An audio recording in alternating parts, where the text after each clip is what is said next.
Arıyorum. 1, 2, 3. Elle, hep beraber.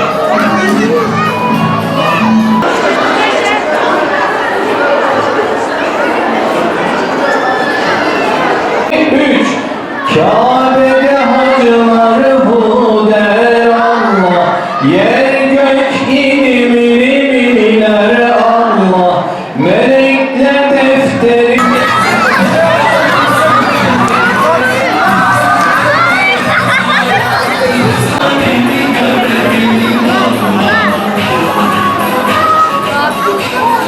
Ramazan bir arada olmak, paylaşmak, yardımlaşmak, yüzleri güldürmek, dertleri, sevinçleri paylaşmak.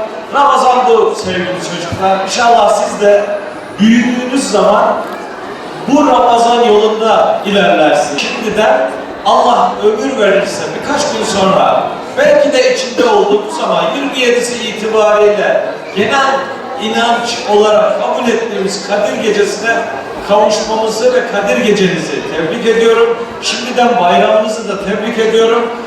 Sevgili çocuklarımın hepinizi çok seviyorum. Herkese de saygı ve sevgiler.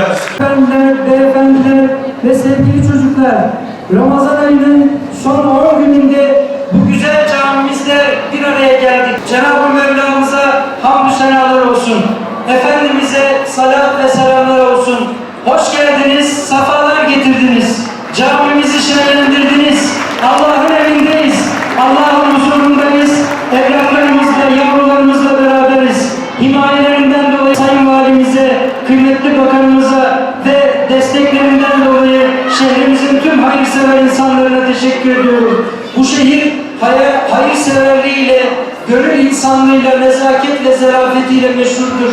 Daha 3-4 gün önce bir Japonyalı turistin Gaziantep'lilerin ev sahipliğinden etkilenerek müftülüğümüze gelip hidayete erdiğine, kelime-i şehadet getirdiğine şahit olduk.